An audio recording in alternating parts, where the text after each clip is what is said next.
Assalamualaikum warahmatullahi wabarakatuh.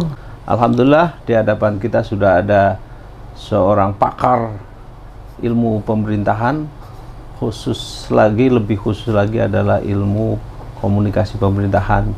Beliau adalah Dr. Muhadam Labulo, dosen senior di Institut Pemerintahan Dalam Negeri. Tentu kita akan mengelaborasi bagaimana pengalaman beliau mengawal pemerintahan ini dari sisi komunikasi dari zaman ke zaman. Assalamualaikum, Profesor. Waalaikumsalam warahmatullahi wabarakatuh. Sehat selalu ya? Alhamdulillah sehat. Ya. Sebenarnya saya bukan ahli komunikasi ya, saya ahli politik pemerintahan. Cuma mengajar mata kuliah komunikasi pemerintahan. Ya, paling tidak kan tahu banyak kisi-kisi tentang bagaimana cara berkomunikasi yang baik. Siap.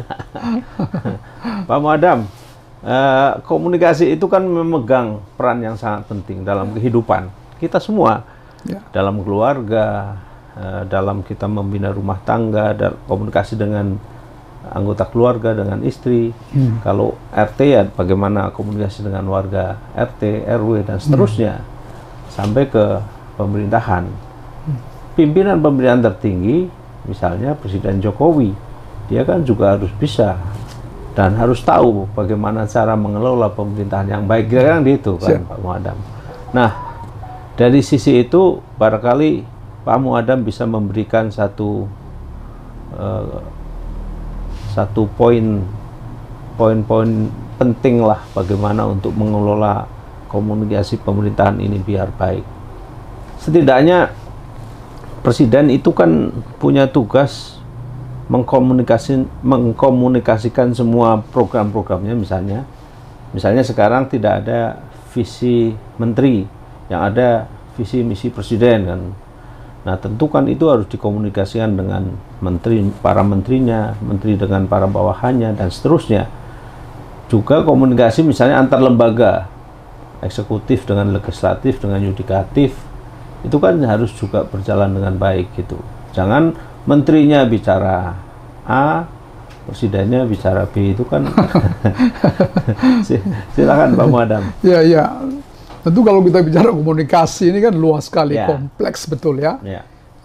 Tentu kita coba fokuskan saja dalam pertanyaan Pak Aminuddin tadi. Saya kira kalau kita bicara komunikasi dalam ruang pemerintahan itu kan komunikasi antara yang memerintah dengan yang diperintah. Iya, betul. Itu yang penting. Nah, di dalam konteks komunikasi itu kan ya variabel penting misalnya adalah apakah kemudian penerima komunikasi itu jelas ya. Jadi siapa komunikatornya gitu ya, siapa receivernya, apa pesannya, saya kira gitu ya. Kemudian lingkungan yang mempengaruhi dan segala macam itu ya. Saya kira ada banyak, kurang lebih 5 variabel atau 6 variabel penting di dalam komunikasi kalau kita bicara komunikator, receiver, pesan, ya, encodernya, lingkungannya, channel yang kita pakai begitu ya, di dalam konteks pemerintahan maupun di dalam politik saya kira. Nah kalau yang ditanyakan tadi oleh Pak Aminuddin soal mengapa terjadi kesenjangan komunikasi, saya kira ini persoalan internal di dalam pemerintahan saya kira ya. Ini persoalan lain saya kira. Ini persoalan disiplin, persoalan hierarki, ya mesti dipahami oleh aktor-aktor di dalam pemerintahan Pak Jokowi saya kira. Nah saya kira tidak lazim kalau misalkan yang terlihat oleh kita misalnya kebijakan presiden kemudian dipahami atau diterjemahkan sebaliknya. Jadi kalau kebijakan dia positif kemudian diterjemahkan negatif, ini kan membuat publik confused, ya bingung kan. Nah yang ada mungkin adalah ketika aktor-aktor di bawah presiden itu menerjemahkan tidak perfect. Kita bisa maklumi tidak sempurna misalnya gitu ya. Kan kalau dalam konteks komunikasi itu kan yang kita lihat ya paling tidak simbol, yang kedua bahasa. Gitu ya. Nah, simbol misalnya kalau SBY kan kita lihat simbol dia misalnya simbol baju putih. Gitu ya. Itu kan simbol sebenarnya. Pak Jokowi, baju putih. Ya Pak Jokowi misalnya gitu ya. Simbolnya dari dulu misalnya baju putih. Artinya apa? Mungkin dia ingin menyampaikan pesan bahwa dia orang yang netral, orang yang bersih, orang yang clear cut misalnya gitu ya. Sederhana. Ya, sederhana. Itu kan pesan di dalam color itu ya. Nah, yang kedua adalah bahasa dia. Nah, ini penting sekali yang kita bicarakan seperti ini sebagai bagian dari komunikasi. Nah, bahasa Pak Jokowi itu kan ada bahasa formal di dalam kabinet misalnya itu mesti diterjemahkan secara formal. Karena pemerintahan itu formal, semua yang dia ucapkan itu kalau nggak diformalkan di dalam ruang birokrasi nggak jalan. Saya beri contoh misalnya ketika Pak Jokowi pidato misalnya, gitu ya, bahwa sekarang kita mulai tidak wajib pakai masker kecuali dalam ruang tertutup, misalnya ruang rapat dan sebagainya, gitu ya. Tetapi di dalam birokrasi, sejauh statement atau pidato Pak Presiden tidak disistemkan, nggak keluar surat edaran, nggak keluar surat yang mengatur soal itu, nggak akan ada dikerjakan di bawah itu. Karena pemerintahan itu formal, maka seluruh aktivitas itu mesti diformalkan. Kecenderungan kan begitu, begitu ya. Nah, terus dari sisi, kalau kita bicara sisi teori misalnya kayak Laswell misalnya, dia kan siapa yang bicara dengan siapa dia bicara, dengan media apa dia bicara, kemudian efeknya apa, kan gitu. Nah, ini kadang-kadang komunikasinya Presiden itu suka diterjemahkan lain oleh para bawahannya yang tadi Pak Mohaddam sampaikan itu. Nah, tentu kan tidak efektif jadinya kan gitu kan Pak. Nah, ini bagaimana tata kelola komunikasi dulu kan waktu Pak Soekarno itu efektif sekali dia, padahal kan zamannya kan belum ada media komunikasi yang secanggih sekarang gitu kan. Tapi dia efektif mengelola komunikasi. Pak Harto juga luar biasa efektif. Hanya punya kementerian waktu itu Pak Harmoko, ada Pak Mudiono, itu efektif sekali menjalin komunikasi dengan rakyat.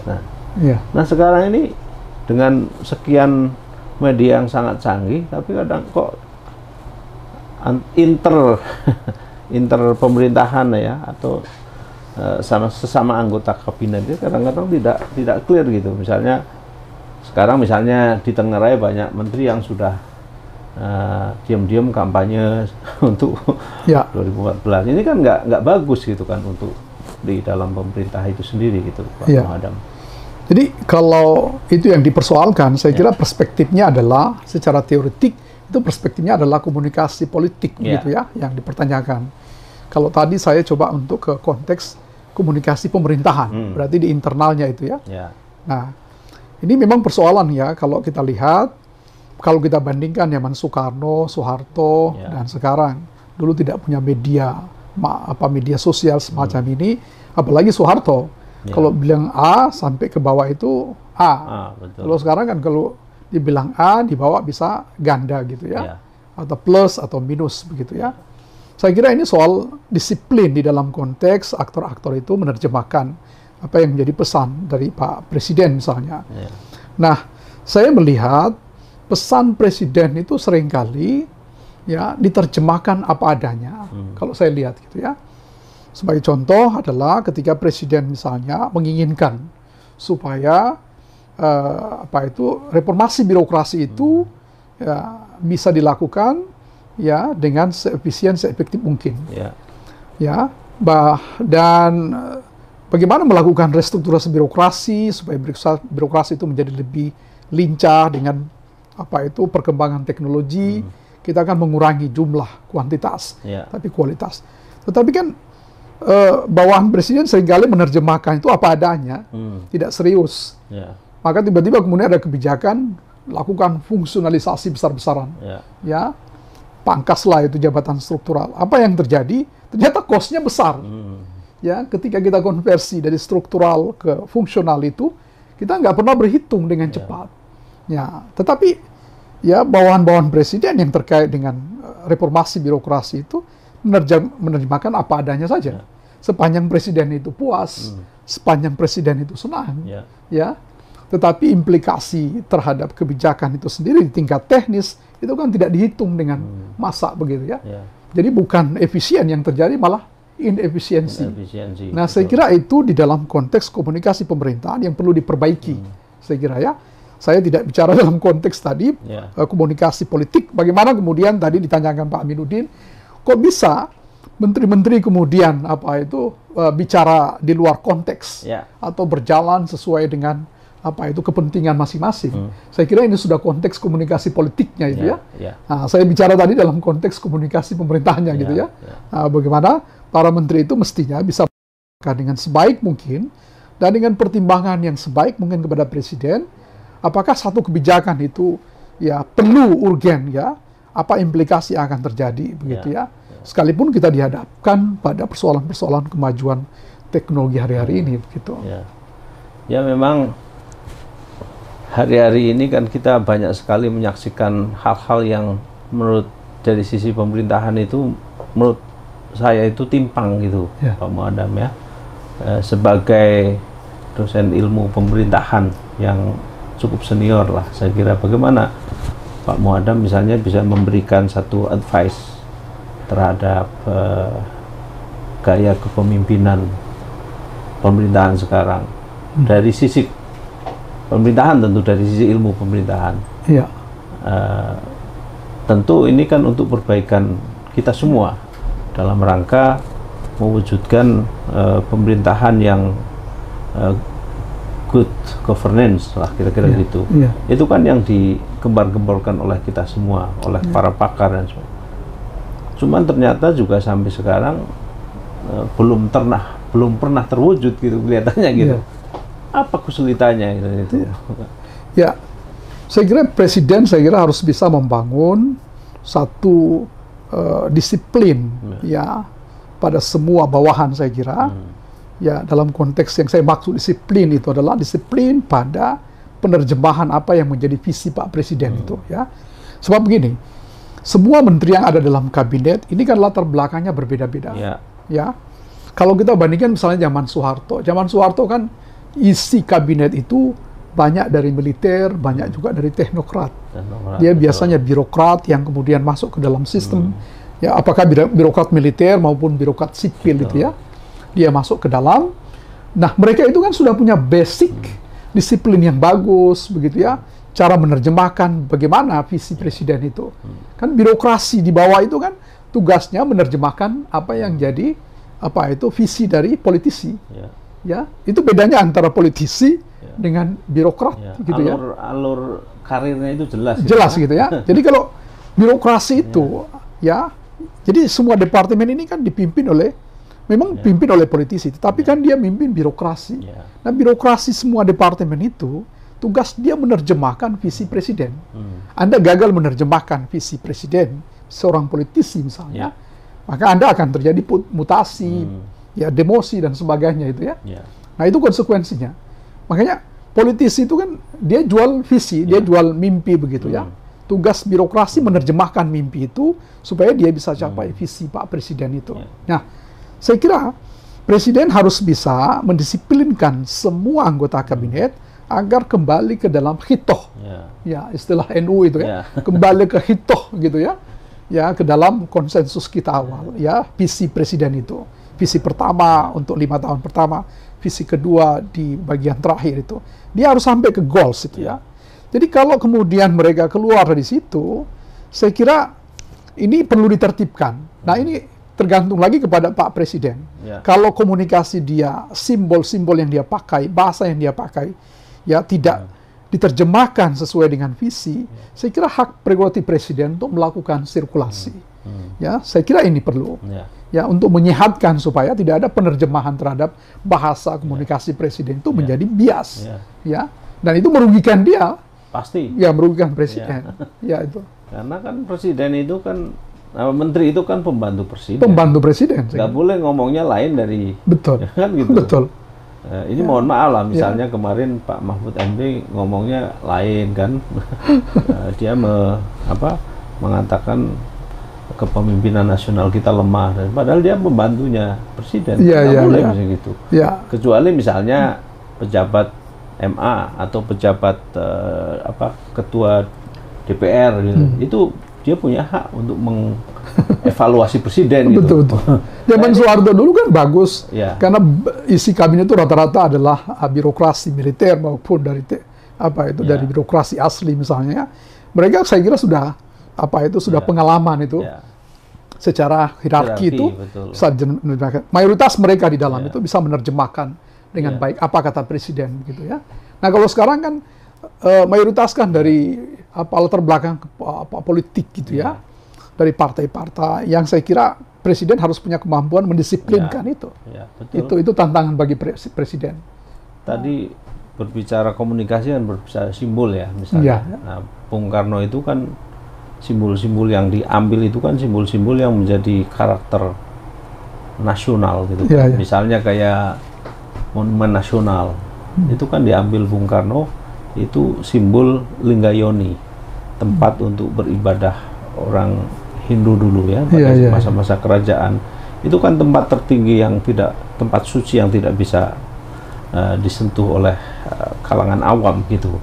Nah, itu yang kenapa Monas dia ingin bahwa nanti tidak boleh ada gedung tertinggi di Jakarta selain Monas itu. Waktu Pak Karno ya jalan, nggak ada yang berani melawan kan gitu. Nah, tapi setelah berganti kepemimpinan Pak Harto ya tentu kebijakannya lain kan gitu. Tapi Pak Harto dengan komunikasi yang sangat sederhana misalnya dari dia, ingat nggak Pak Muadam ada acara klub pencapir yang itu kan efektif sekali itu kan. Jadi dia mendengar keluhan dari petani, nelayan, kelompok-kelompok usaha kecil menengah dan sebagainya. Kelompok pencapir. Sekarang kok malah di zaman sekali lagi era digitalisasi yang luar biasa dahsyat ini kok nggak bisa dimaksimalkan oleh pemerintah kita gitu. Berarti ini persoalannya di media ya.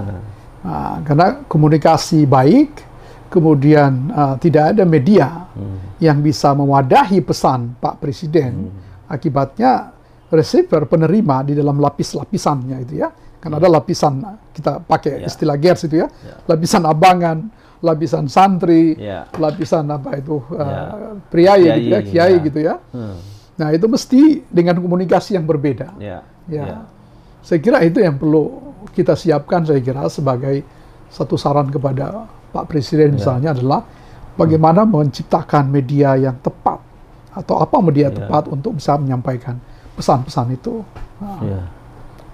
Sebagai close statement, Prof, harapan, kemudian keinginan Prof Muadam sebagai seorang peneliti juga sebagai seorang pengajar senior gitu terhadap tata kelola pemerintahan kita seperti apa, Pak?